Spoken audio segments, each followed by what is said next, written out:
Em uma madrugada de 2008, restos de 2 corpos humanos foram encontrados no caminhão de lixo. Eram os irmãos João Vitor dos Santos Rodrigues, de 13 anos, e Igor Giovanni dos Santos Rodrigues, de 12 anos.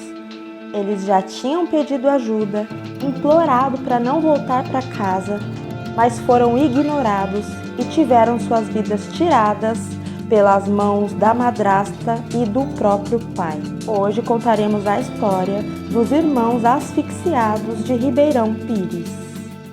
Oi pessoal, eu sou a Desirê e este é o canal Chás, Teorias e Fatos.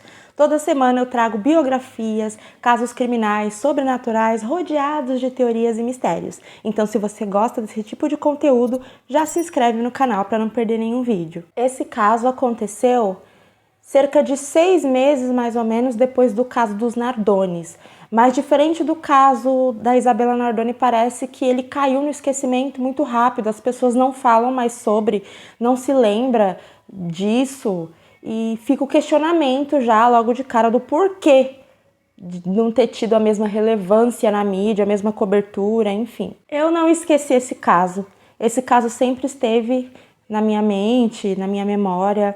Talvez porque ele aconteceu numa cidade vizinha aqui, onde eu moro, talvez. Mas hoje eu resolvi trazer esse caso que é para a gente poder se lembrar da gravidade do que aconteceu e do quão é importante mudar isso, porque esse tipo de coisa continua acontecendo e a gente precisa olhar mais para a segurança das nossas crianças.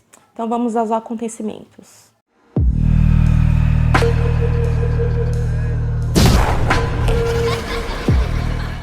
No dia 5 de setembro de 2008, os trabalhadores da coleta de lixo foram mexer na engrenagem do caminhão porque ela tinha travado depois que eles colocaram os últimos sacos. E aí eles verificaram lá que o que tinha causado o travamento tinha sido um pé humano. Imediatamente eles foram com o caminhão até a delegacia de Ribeirão Pires e lá o delegado Ailton Muniz pegou a ocorrência e viu que eram 2 corpos humanos em pedaços. Ele ligou para o delegado José Itamar Martins, que ao ficar sabendo que aquele lixo havia sido recolhido no bairro Vila Aurora, mesmo bairro que os meninos moravam, ele teve certeza que eram os irmãos João Vitor e Igor Giovanni. O delegado Itamar associou rapidamente aqueles corpos aos meninos porque 3 dias antes ele tinha atendido esses meninos da delegacia. Eles estavam na rua, aí a guarda civil pegou eles e levou para a delegacia e lá eles falaram para o delegado que a madrasta tinha dado R$10 para eles poderem ir embora de casa e ir atrás da mãe biológica morar com ela. Mas eles nem sabiam aonde essa mãe biológica morava. Então, o delegado fez a ocorrência, acionou o conselho tutelar e os meninos foram devolvidos para a casa do pai e da madrasta 3 dias antes de serem mortos. Bem rapidinho, o delegado pegou o endereço da casa desses meninos e foi até lá com a equipe, né, para poder fazer as verificações, enfim. E quando eles chegaram lá, eles viram que tinha uma luz acesa dentro da casa. Mas conforme o carro foi se aproximando, a luz apagou e ele chegou a ver que viu alguém correndo lá dentro, né, indo em direção aos fundos da casa. E aí ele bateu na porta, ninguém atendeu, a pessoa saiu correndo para fingir que estava dormindo, mas esqueceu de trancar a porta estava entreaberta, então ele aproveitou e entrou. A madrasta Eliane Aparecida Antunes, com seus 36 anos nas costas, fingiu que tinha acabado de acordar e foi questionada onde estavam os meninos. Ela disse que eles tinham saído cedo para ir para a escola e não tinham voltado ainda. Só que era quase 4 horas da manhã. Então, o delegado questionou isso. Como assim? Os meninos saíram de manhã cedo para ir para a escola, não voltaram ainda? Vocês não estão procurando, não estão preocupados? Não foram à polícia? Mas aí ela respondeu que não, porque isso era bem comum de acontecer e que o pai deles estava trabalhando. Esse cara, que nem pode ser chamado de pai, é o segurança João Alexandre Rodrigues, na época com 40 anos, que cometeu o crime e foi trabalhar como se nada tivesse acontecido. A casa caiu porque o delegado sentiu um forte cheiro de água sanitária na casa.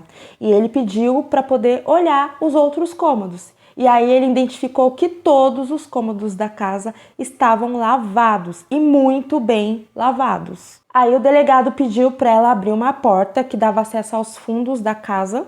Ela abriu e lá ele encontrou restos do que seria uma fogueira, achou uma foice, achou algo que parecia ser pele humana e também conseguiram encontrar manchas de sangue em uma roupa que estava dentro da máquina de lavar. E na cozinha eles encontraram uma faca ali muito suspeita que parecia ter alguns vestígios do que poderia ser sangue. Bom, levaram a Eliane para a delegacia, mas ela negou. Ela não admitiu que teve nenhum crime lá dentro e que os meninos tinham realmente fugidos, mas o delegado era esperto, né? Então ele resolveu jogar com ela, resolveu contar uma mentirinha, pensando que talvez ela não tivesse nenhum tipo de sentimento por aqueles dois, mas que talvez pelo filho biológico dela, de um casamento anterior, ela pudesse ter algum tipo de amor, mínimo que fosse. Então ele falou para ela que eles conseguiram identificar que aqueles pedaços que eles encontraram eram sim dos meninos e que o filho dela estava envolvido no crime. E aí ela, meio que desesperada, começou a chorar e acabou confessando. Então a polícia foi até o trabalho do tal genitor para poder prendê-lo, né? Porque ela contou que ele também participou do crime. Mas chegando lá, ele já tinha saído, isso era por volta de umas 6 horas da manhã. Mas já tinha uma equipe na casa dele esperando para caso ele chegasse, pudessem fazer essa prisão, e foi exatamente isso que aconteceu. E ele também negou, falou que não tinha nada a ver, que não sabia de nada.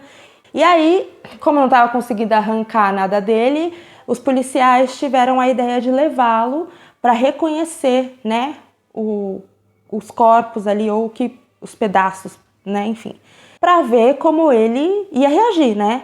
Mas com a maior frieza do universo, ele olhou para aqueles corpos, meio que por cima, assim, e falou que não eram os filhos dele, não. Aí o delegado insistiu, aí ele olhou novamente, e aí sim, ele disse que sim, que eram os 2 filhos dele ali. Nisso a Eliane já tinha falado que quem matou foi o João, e aí o João falou que quem matou foi a Eliane. Aquele jogo de empurrar clássico, né? Ninguém é culpado, é todo mundo inocente, a culpa é sempre do outro. Mas vamos entender melhor como esse crime aconteceu e como era a vida desses meninos, e é vida entre aspas mesmo. Para começar, a Cláudia dos Santos, mãe biológica dos 2, tinha fugido e deixado eles para trás. Ela disse que ela e suas filhas do primeiro casamento eram agredidas pelo João Alexandre, mas os meninos não. Eles eram tratados como príncipes. Por isso ela fugiu e não se preocupou em deixar os 2, mas que se tivesse condição teria levado. A Cláudia disse que o marido dizia para ela que ela tinha que aguentar ele sim, porque ela não tinha aonde cair morta. Então ela não podia simplesmente se dar ao luxo de ir embora e largar ele para trás. Mas que com a ajuda de uma amiga, ela conseguiu sair daquele lar abusivo. A Cláudia também disse que ela não se sente culpada pela morte dos filhos ou por ter deixado eles lá dentro da casa que seria a cena do crime, onde eles teriam as vidas tiradas. Porque, segundo ela, ela via os meninos de vez em quando e ela nunca percebeu nada de errado. E os meninos também nunca reclamaram para ela que eram maltratados, agredidos, enfim. Ela não sabia de nada. Desculpa, gente, mas ela não viu os filhos, não. Ela largou os filhos para trás mesmo e largou para lá. Porque mesmo que ela visse de vez em quando, ela teria percebido que tinha alguma coisa errada assim. Alguma marca, alguma coisa ela ia ver, né? E tem mais, os meninos pediram ajuda para tanta gente, não ia pedir ajuda para a própria mãe? Contar outra, né? Essa não cola. E apesar dela ter se esforçado muito para chorar no enterro, ela não queria testemunhar no julgamento. Implorou para não ser citada como testemunha. Cara, seu ex-marido mata seus 2 filhos e você não quer ir prestar depoimento, testemunhar no julgamento? Você quer sim. Você quer que ele pague pelo crime que cometeu. Você quer garantir que isso aconteça. Você vai lá e você testemunha e você conta como ele era agressivo, como ele era abusivo, para mostrar, enfatizar o monstro que ele é e que ele não tem condição nenhuma de viver em sociedade, que ele precisa ser preso e ficar muito tempo preso. Pelo menos esse é o meu pensamento, é o que eu faria. Agora, larga um menino com um cara desses, né? Sabendo que ele era abusivo, para criar os dois meninos, junto com uma mulher que ela nem sabe quem é, e só larga pra lá e não busca saber como é que tá o ambiente familiar, como é que tá tudo isso, né? Essa questão da criação dos meninos, realmente ela não deve sentir nenhum tipo de culpa, né? Não tem como sentir culpa, porque ela não amava os filhos dela. Essa que é a verdade. Eu acho que, na real, ninguém amava aqueles meninos. Eles nunca receberam um amor. Nem de mãe, nem de pai, nada. Nenhum tipo de afeto, nada. É triste, mas é a realidade. O João Vitor e o Igor, eles foram expulsos de casa muitas vezes e também fugiram muitas vezes de casa. Em uma das vezes que eles foram expulsos, eles foram pedir ajuda para uma tia, que é a irmã do João Alexandre. O nome dela é Magali. E lá eles falaram que a madrasta tinha colocado eles pra fora e tudo mais, explicou toda a situação.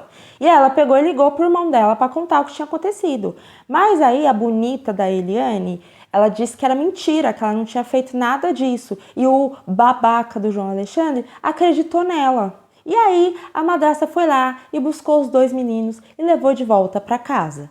E quando aconteceu deles serem expulsos outras vezes ou fugirem outras vezes, eles não foram procurar a tia, porque na cabeça deles a tia ia fazer a mesma coisa, ia ligar para o pai e o pai ia mandar buscar, ia continuar o inferno. Então eles ficavam na rua mesmo. Só que aí a guarda sempre achava eles na rua, sempre encaminhava para o conselho tutelar e eles sempre eram devolvidos ao lar. Teve uma época em que eles conseguiram ficar 9 meses em um abrigo, mas em uma avaliação da psicóloga Verônica Topic, ela chegou à conclusão que os meninos manipulavam a realidade para obter vantagens. Conselho tutelar, vara da infância e da juventude, equipe de psicólogos, todos eles foram unânimes em devolver os meninos para aquela casa, em todas as vezes que eles saíram e pediram para não voltar. Agora pergunta se algum deles admitiu alguma parcela de culpa ou puxou para si alguma responsabilidade de não ter averiguado ou ouvido o que os meninos tinham para falar. A resposta não preciso nem dizer, né? Todo mundo já sabe. O João Alexandre disse que o crime não foi premeditado, que ele chegou em casa e ouviu uma briga entre os três e ali no calor do momento, num ataque de fúria, ele acabou asfixiando o Igor e nisso a Eliane pegou uma faca e golpeou o João Vitor quando ele estava saindo do quarto. Depois disso, o João teve a excelente ideia de atear fogo no corpo dos meninos, porque assim ele se livraria, né, das provas, ia queimar tudo, ia tudo virar cinza.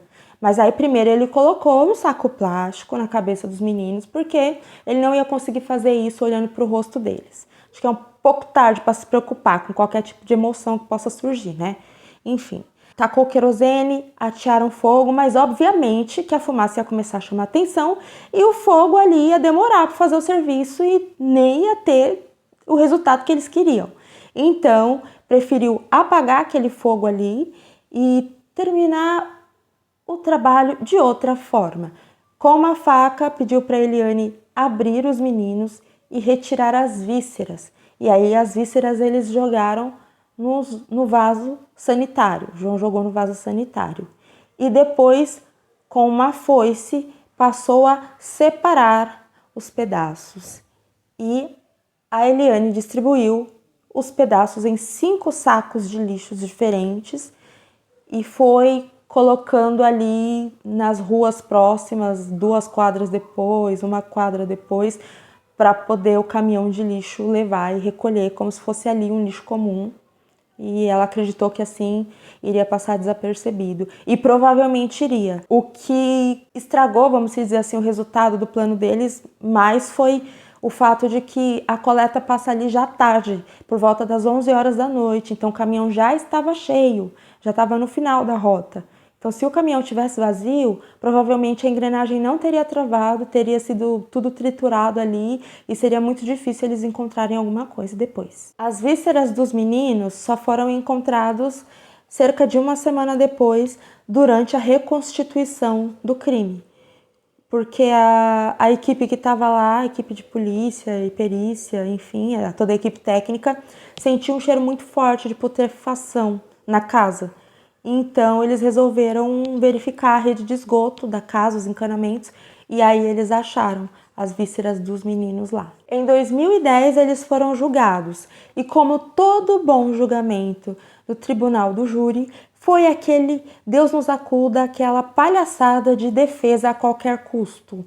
Olha, assim, eu entendo, né, o papel do advogado, eu entendo e sei que é necessário, porque sem defesa não tem julgamento, até para a condenação acontecer é necessário ter um advogado de defesa, mas eu acho que tudo tem limite, sabe? Por exemplo, o advogado de defesa do João Alexandre falou que o crime realmente não foi intencional, mas que aqueles sacos plásticos, eles eram usados para dar um corretivo, e ainda citou o filme Tropa de Elite na defesa, porque como o pai do João é militar, ele conhecia esse tipo de técnica, entendeu? Inclusive deve ser muito comum, assim, né, nas famílias de militares aplicar esse tipo de corretivo nas crianças, né? A gente aqui não sabe, a gente que tá por fora, é super normal.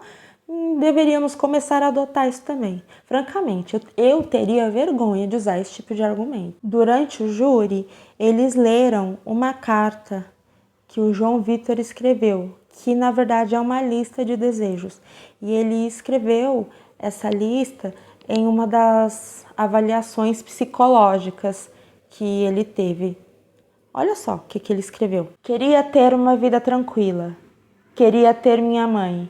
Queria ver meu avô. Queria ser policial. Queria amar os outros e não ter inveja. Queria ter Deus no coração. Queria ter uma bicicleta. Olha só, gente, desejos assim extremamente simples, né?